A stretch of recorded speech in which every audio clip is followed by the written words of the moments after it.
Sa detalye ng ating mga balita mga kabrigada, mga magulang ng 10 taong gulang na batang namatay matapos magpatuli sa hindi rehistradong doktor sa Tondo, Maynila, sumisigaw ng hustisya. Brigada Justin Hoxon, ibrigada mo! Brigada Live Report. Hustisya. Yan ang panawagan ng pamilya ng 10 taong gulang na bata na nasawi matapos na magpatuli sa isang lying-in at medical clinic sa Tondo, Maynila. Ayon sa ina ng biktima, agad nagpakita ng komplikasyon ng kanyang anak matapos ang operasyon. Dahil dito, agad nilang isinugod ang bata sa isang kalapit na ospital ngunit idineklara itong dead on arrival. Nais panagutin ng pamilya ang nagsagawa ng operasyon.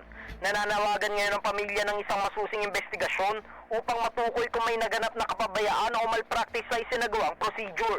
Isinagawa na ang otopsiya upang matukoy ang tunay na sanhi ng pagkamatay ng bata. Samantala, kinumpirma ng National Bureau of Investigation o NBI na bahagi ng kanilang investigasyon ang pagpapalabas ng subpina laban sa doktor upang pagpaliwanagin ito sa insidente. Lumabas din ang anggulo na posibleng peking doktor na nagsagawa ng pagtutuli at wala ring permit ayon sa barangay. Napag-alaman ding naaresto na ito noong 2023 dahil sa paggamit ng pangalan at license number ng isang lehitimong doktor. Patuloy ang investigasyon ng mga otoridad sa kaso habang hinihintay ang resulta ng otopsiya at iba pang dokumentong makatutulong sa investigasyon. In the heart of changing lives, ako si Brigada Justin Hoxon ng 105.1 Brigada News FM Manila, The Music and News Authority.